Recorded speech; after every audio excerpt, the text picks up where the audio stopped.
we're back. Here we are. It's been almost a year, fellas. You believe that? No. That long? It has. Pretty close. It was March of last year was the last time we recorded one of these things. You have been missed. It's been almost a year. Feels like yesterday. I know, right? And here we are.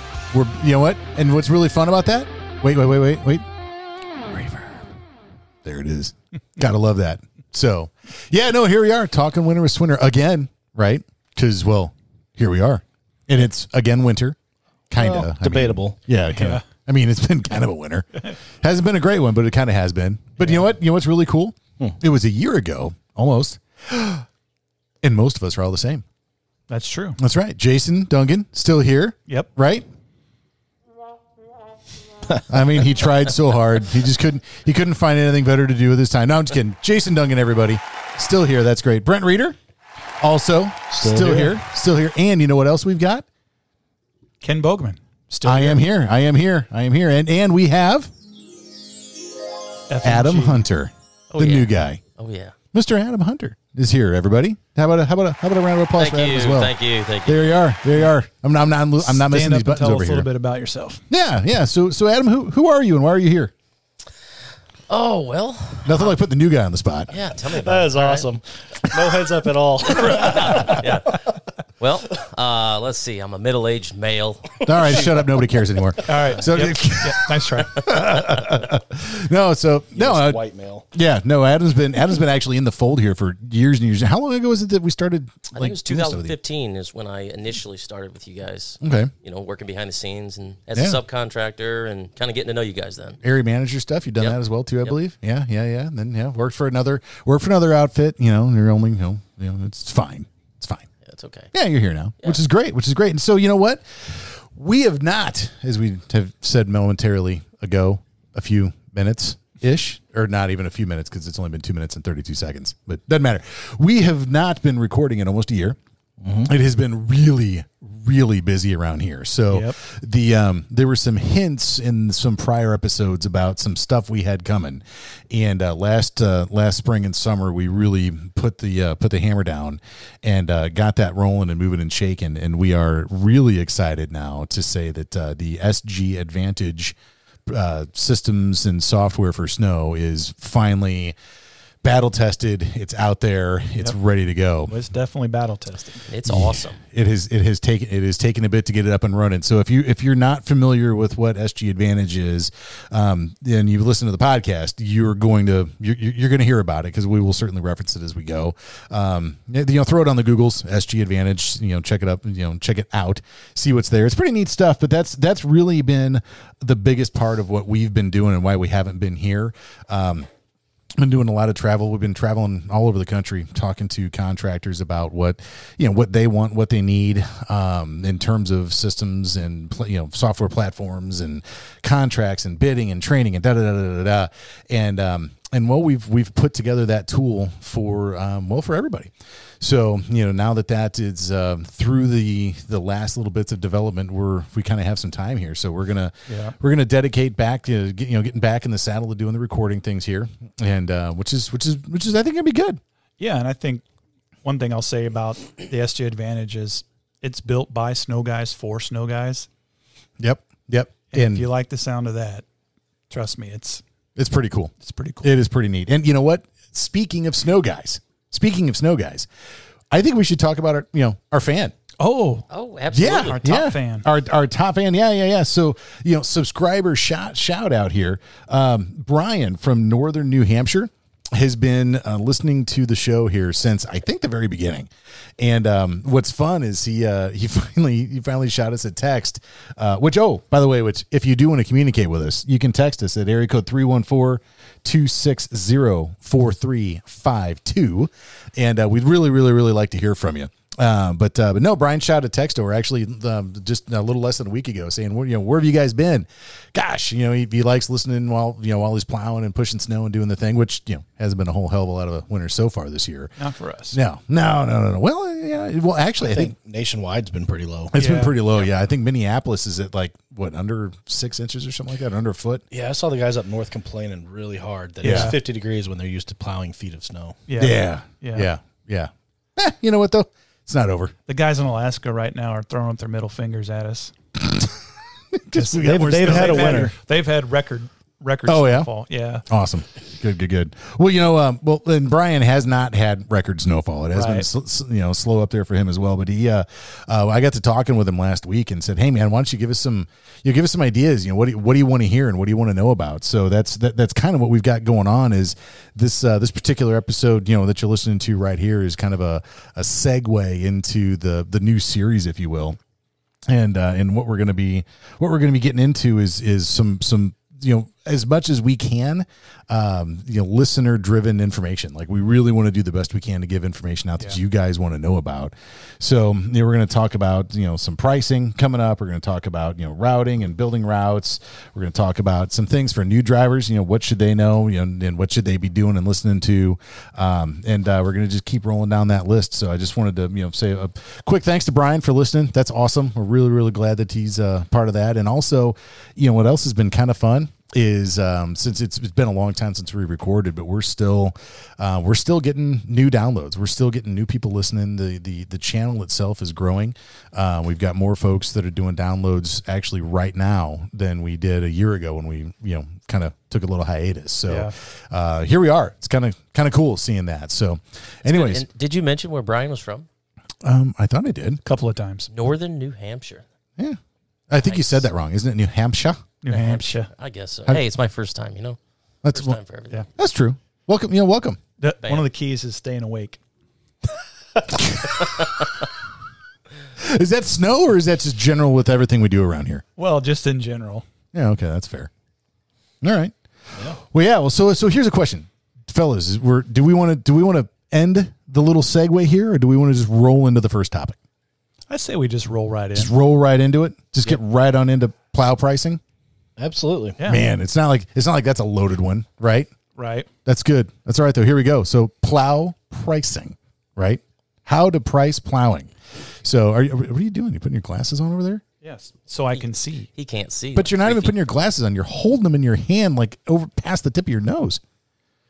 All I need is the magnification. I don't need them to. Dude, can we get you a monocle? That's not the only thing you need. Absolutely, you can get me a monocle, dude. and all I right. will wear the heck out of it. Jason needs a monocle. 2.5. Nice. You do not need a monocle for his pricing snow plowing. So, one of the questions that Brian had specifically, I shouldn't say question, one of the things he wanted us to talk about was hauling. Pricing hauling, and particularly that's tricky. With as prevalent as nationals are becoming, most of us find ourselves doing work for national companies at some point. And there are aspects to their contracts where they tend to beat you up quite a bit. And a lot of that is going to be in your, what we call, like ancillary services, right? So it's not necessarily the plowing and the spreading, but your hauling, your refreeze monitoring, your ice checks, your, clocking in, clocking out, things like that. So, we could do a whole episode on just working with nationals, but for right now, hauling is something that can be really tricky because some areas do a ton of it, other areas don't do any of it. And when they do need to do it, like you get down into, Arkansas, southern Kansas, southern Missouri, places like that. Hauling is almost never happens, right?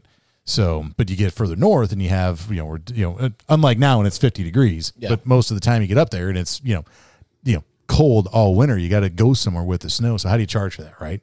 So, this is something where, from what I've seen in different parts of the country, you have a lot of different ways of doing that, right? So but that being said, most of the time it's T&M. Absolutely. Right. So most of the time you're just billing by the hour for the equipment to actually relocate that snow around. And for the most part, if you're doing hauling not T&M, it's almost impossible to bid because you may even have, say you get a 4-inch snow event, right? And okay, well, 4 inches of snow is going to equal this many cubic yards of snow. You've serviced the property for a long time. You know where your piling points are. You know how long it's going to take you to move that. That would be something that you would be able to theoretically give a bid for, right? And just have a fixed price. But even then, most of the time you see it done by the hour just because that's how that's done. So the real question is, how do you make a bunch of money when you're working by the hour? And it's really, really hard to do, right? Yeah. Yes. Yep. Yeah. And it's particularly with the nationals, that want to beat you up on that hourly rate. So, when it comes right down to it, a big thing when working with nationals is to understand your actual value and hold your own. When it comes right down to it, the nationals have a contract with their customer, right? And it requires them to provide service. And so if you are responding quick to emails, you're responding quick to phone calls, you're responsible, you're going to do a good job, they want to hire you. They much, much, much prefer to hire you than somebody that they have to constantly be chasing, constantly been going after. And so they're, I shouldn't say there as in it's all of them, but you're going to find that a national service provider is going to be, and you guys, tell me what you think about this. A national service provider is going to be much more likely to go in the basement on a particular service on a contract than maybe a local property owner would be, because that national service provider might not have a local network of contractors to work with. Yep. Does that make sense? Absolutely. Yeah. Yeah. And I think a while back, one of the episodes we did was, about working with nationals. And I think one of us mentioned during that episode is that there's a fine line between needing that extra work to round out for the winter and getting it from a national company, and saying, I can't do it for that price. I just can't do it for that. So there's a fine line there that guys have to walk. And I think the same can be applied to your hauling rates. You touched on it earlier by holding your ground and standing your ground for a price. And therein lies that fine line between standing your ground, holding your ground for the price that you need versus what they want to pay, and whether you need that work bad enough to take the final offer that they're going to give. Yeah. And I think that there's, on top of that, if they have, when they send you pricing, right, I shouldn't say for sure, because I don't know this, I haven't worked with all of them, but my suspicion is if they send you, they want to pay you $100 to do XYZ job, there's room in there to negotiate. I mean, they're expecting the negotiation, and that's something where they can spread out a loss on your work over the rest of that portfolio from the guys that don't push back a little bit and stand their ground, to your point, and say, no, this is where I'm at. This is what I need to have. Right. One of the best negotiating tactics I had for working with nationals back in the day was, if you're doing more than one, just look at it and say, hey, I'm doing this portfolio for you. Here's what I need as a whole. You distribute the money. You tell me where it goes, because some properties are going to have more budget than others. Yep. And that made it a lot easier to pick up that work, gave them the power to, put it on this property or that. And then they were more willing to work with you and get you what you needed. Yeah, and you really to kind of build onto that too, whether and this is not necessarily just working for a national. This also comes into play when you're working for local, property management companies or customers. Is you may have, let's say you've got 5 properties that you're going to service all for one customer, and you really need to look at that as a portfolio and the profitability that portfolio generates. Not just property by property. We had a contractor, a subcontractor working for us that was in my office here. Gosh, this goes back a long time, but he comes in, he was servicing 4 properties that were all literally right next to each other. Right. And he sits down and he says, man, we got to talk about this one here. And there was the smallest one of the bunch. He says, I'm just not making any money on this one. And I go, okay, well, I'm not, okay. What do you want? He's like, well, I need to be paid more on this property. So we'll call it number 5. I said, oh, okay. Well, how about the other 4? He's like, oh yeah, no. Those are just fine. It's just this one right here I need to worry about. I said, okay, well, hang on.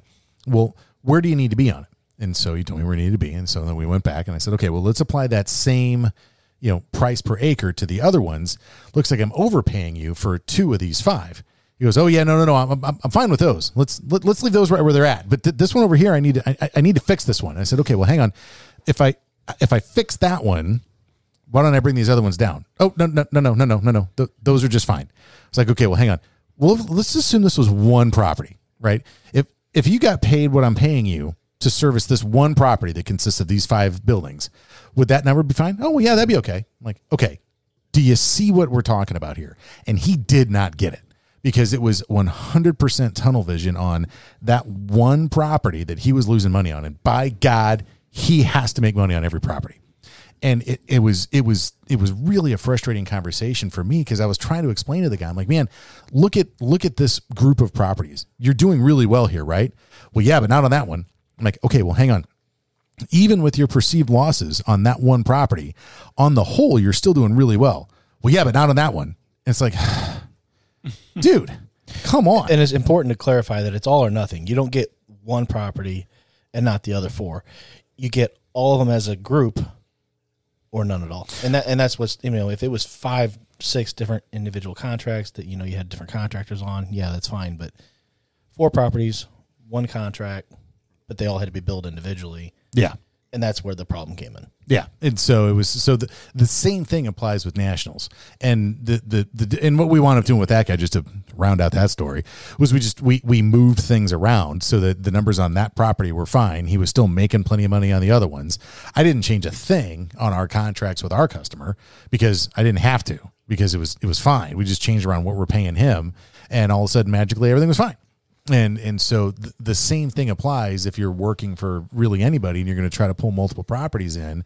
You can talk to them and work that out and say, hey, how can here's where I need to be on the portfolio. Where do you want to put the numbers? And see what they say. And that's important because how many contractors or businesses do you come across that these guys don't know their numbers? I think two of the most important things we just talked about it is value. You need to know what your value is and what you're worth. And then you need to know your numbers to know where you stand if you want to be competitive with the nationals or if it's just with anybody in general that you're bidding on. Yeah. And so that's something where, as we talk about pricing, I think that the number one thing that you have to really understand in order to establish your pricing is you have to understand your costs. And with our systems and software development, with the SGA stuff that we've been doing, which SGA is our abbreviation for SG Advantage here. But what are you doing? I'm just making fun of Jason here for a Are second. you smelling the paper? He doesn't have his glasses on, so he's like nearsighted, farsighted, Oh, all right. Off-topic question. Which of the Sesame Street characters did near and far? Do you guys know? Why would I know that? Near. Far. The only one I remember is the Bert Cookie and Ernie. Monster. 'Cause I like cookies. What? No, it wasn't Cookie Monster, nor was it Bert and Ernie. See, my wife and I had this conversation over the weekend. Why? Randomly, or what? Where did it come from? This is the type of intellectual conversations they have outside of work. Yeah. Right. No. So I think my son, who's 15, had he was far away or something. Somehow near far came up, and one of us made a near far comment from Sesame Street, and then she said, "Oh, well, that was Grover," and I go, "No, it wasn't Grover. It was Elmo." And she's like, "No, it was most definitely not Elmo. It was Grover." And so we had this argument back and forth, which of course she had to solve and figure out that I was in fact wrong. It is Grover, who is a second blue character to Cookie Monster. And was a Sesame Street character long before Elmo. Listen, when you were watching Sesame Street, I was watching Chuck Norris movies with my dad. You want to see some stuff blow up? Man, that was a guy. Did you know most people walk into the ocean and get wet? But if Chuck Norris walks into the ocean gets chucked. Yes. Yep, that's 100% how that works. Did you know that he bowls overhanded? Overhanded. I have not heard this one. Oh, that was a good one. Also, he once bowled a perfect game with a golf ball. Nice. Okay, could you I imagine? kind of want to try that. Could you imagine zinging a golf ball down? Oh my god, But keeping it that low. dude! Oh, and the golf ball would bounce off the pin for sure. Not if you're Chuck Not Norris. if you're Chuck Norris. Oh, true, man. Eventually, velocity wins over mass. Could you make a potato gun that would shoot golf balls Of course you could. and then shoot it at a bowling pin in a bowling alley and not go to jail? I don't know. There's I a don't lot know if of you can ifs. shoot There's it a lot regardless. of, I don't there's know a if lot it matters of if it's ifs a in that. bowling pin. There are a lot. Well, there's really only one if. If the Well, there's a person lot of that ifs. runs Safety the guns are bowling fine. alley This is a doesn't really- call the police on you. Fun sidebar. Yeah. Like Well, just one more thing on Chuck Norris, and we can move along. Yeah. Actually, before we move along, we need to say that we do not condone the actions of firearms and or homemade projectile of any kind absolutely, inside of public places. No, absolutely Yeah. not. But when Alexander Graham Bell invented the phone, he realized he had a missed call from Chuck Norris. Nice. Wait. Yep. Okay. So Chuck Norris can even time travel. Man. That dude's awesome. He was just on top of it. I mean, you guys have seen all the Expendables movies, I'm sure, right? Oh yeah. Yeah. Okay. Yeah, the one where he gets himself is awesome. What? Where he says all the Chuck Norris jokes. Oh yeah. He makes the cobra bite. Yeah. Yeah. Oh yeah, it's awesome. All right, man. What the hell are we talking about? Plow I guess price. some I think snow we're stuff talking out there, you know. nationals and plow price. And I was like, really? This is can we just stay on track for a minute here, fellas? No. Yeah, that's fine. Hey, are you drinking anything? What do you got there? Dr. Pepper? There's a little root beer Root beer? And and some apple, whatever. Apple, whatever. No, that's fine. It's probably tasty. Sprite and apple. Sprite. I think that might be okay. Tasty. That'll be all right. Yeah, all right. Fair enough. Yeah, working for national. Oh, pricing. That's right. Pricing. We're talking about setting pricing. Okay. So I've been kind of all over the country last year. Yeah. Talking to contractors, and I was really surprised at how many people really don't have a handle on what their actual costs are. And a lot of times what we're seeing here is guys are guessing on their pricing, not because they want to make a particular profit margin or because they've got any bidding matrix or they're trying any type of particular methodology to their pricing. But what's the primary concern is, am I leaving money on the table? They just want to know they're charging as much as they possibly can, right? So even if you're charging as much as you possibly can, if your costs are ridiculously out of line or you don't know what your costs are, you have no idea if your business is profitable, right? Absolutely. That makes sense? Yeah. Yep. So like, you know, so when you're looking at things like, okay, well, what's your labor cost going to be? It could be all over the board. I mean, is it what you're paying per hour? Is it what you're paying per hour plus your withholdings and taxes? Is it what you're paying per hour plus withholdings and taxes and equipment And benefits. and benefits and all of those things that all add up in there? And a lot of times you think, hey, I've got my guys at X amount, XYZ per hour, fill in the blank, and then you don't add in those things on top of that. Well, you need to factor that stuff in probably. Are you using subcontractors? Are you using in-house employees? If you're using in-house employees, are they insured? How much of that insurance has to be, allocated towards your snow business? Because if you're doing landscaping as well or concrete or whatever, and you've got, you have these guys hanging out, okay, well, that is what it is. There's so many things that go into that you really, really, really need to start with that with your pricing is you really need to understand what those costs are. And well, okay, here we go. You know what? I need a sound for the shameless pitch. Wait, that's probably not the right one. no, definitely not the right one. Should have a shameless pitch. Shameless pitch incoming. Is shameless pitch incoming, or should it be something very specific? That first one sounded like crickets. It was crickets. It even says crickets. Do you have one for locusts? Because this is going to be the year of the locust. No, singles. I don't. But I do have the rim shot. Gosh. There's Brent again. He loves the rim shot. He's just over here shaking his head. It's awfully shiny. Only guy in here with no hair. 5 years ago when he started here, he had a full head of hair. Not full, but there was hair. Dude, you should grow it out and braid it. Do it. I would if I could. You got some 5 o'clock shadow coming through on the top there. Not enough. Not enough? Not enough. Okay, fair enough. All right. Anyway, so with that, one of the things that SG Advantage does is it's not a software only platform. When we get you set up, one of the things that we do is we want to be there to help you establish your costs, help you understand your business as much as you possibly can. Not that you don't, but it's something where we want to make ourselves available to help however we can. So, when you're setting up your baseline cost for services in the system, in order for it to be able to accurately project what your profit margins are going to be, you have to understand cost.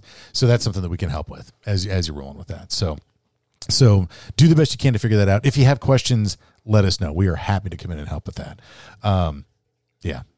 Shameless plug over. There will be more. There will be more. There will be lots more. Oh, yeah. Yeah, that's fine. That's fine. So, okay.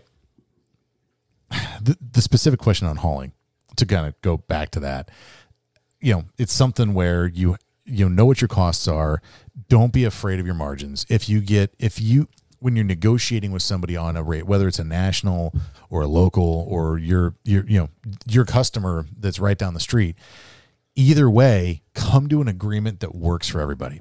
And not not every business relationship is meant to work out. I mean, when it comes right down to it, your company might not be a good fit for that customer. We certainly have those. Oh, absolutely. Man, do we have those, where we sell a new account.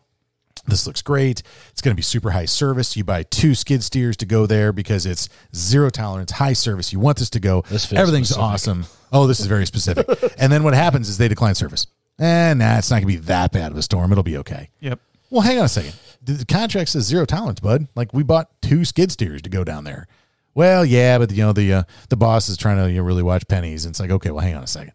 I mean, this might not be the best, really, the best business relationship. And so that's one where you have to find those things. And unfortunately, you might not know it until you get into it, but you have to have a mutually beneficial agreement, or it's just not going to work. Right? Exactly. For sure. And if you are a contractor and you're out there and you're like, hey, you know what? T&M, I don't do T&M. I do something else. If you want to let us know what that is, if you want to talk about it or be a topic, shoot that to us in an email. We're at podcast@swinnergroup.com. Nice. We'd love to have it. We'd love the feedback. And that could be another, topic discussion. Yeah, absolutely. May I introduce the new guy? Right. Welcome aboard, man. Woo. Yes, sirs. Yeah. So He doesn't need glasses to read that. I think you're the only one in the room. I know. oh, man. Make fun of the bald guy, but yet here's a guy that needs glasses. Yeah, it's true. That's right. Hey, I can see. I just can't see my screens half the time. Next thing we're gonna have to have ADA compliant cheat sheets for shows. It's fine. Man. It's fine. We got this. It's all good. Yep. All right. So we go down hauling. I mean, I know we didn't really give a direct answer because I think that's one of those. We did, but in a roundabout way. I think mean, it's like you said, it starts with knowing your cost and knowing what your margin needs to be for your business to continue to be successful. And from there you can establish your pricing. Yeah, that's fair. I'm just going to reiterate what Ken said. There's no way to properly bid that without doing it time and material. Oh, absolutely. It's just, there's 100 variables in every event, in every situation.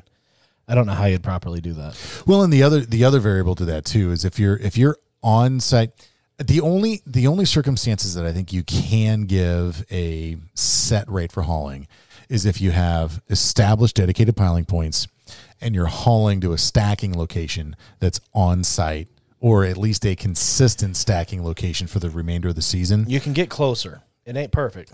It's not. Yeah. Well, I mean, really, with any set pricing though, you're going to have some variables in there. Yeah. But I think that one of the big things that happens with hauling is when you have a haul site, right, and you're going to a dump site with snow, if it fills up, well, now you're in trouble. Right. And so, or if I'm trying to think about in the old days, you used to go to the river or the lake and dump the snow out. And well, that's the really old days. That doesn't happen anymore. Yeah. So now you gotta filter, you gotta go dump it somewhere where it'll run into a storm drain that goes to the river or the lake, because that makes it look safer. Well, yeah, the sediment has fallen out by then. It's much cleaner. Yeah. Yeah. Okay. Yeah, that's fair. So, all right. Well, yeah. Okay. So, you know what I think we're going to do here? I think that we are going to go ahead and call that, because we're right at about a half an hour. It's a pretty good spot. Good spot. So, yeah. So, we're going to call that one where it is for right now. Nice to talk to y'all again. It's been great. Yeah, man. And, here we go. It's awesome to be back. So, this is episode 1 of many, many, many back to come. So, here we go.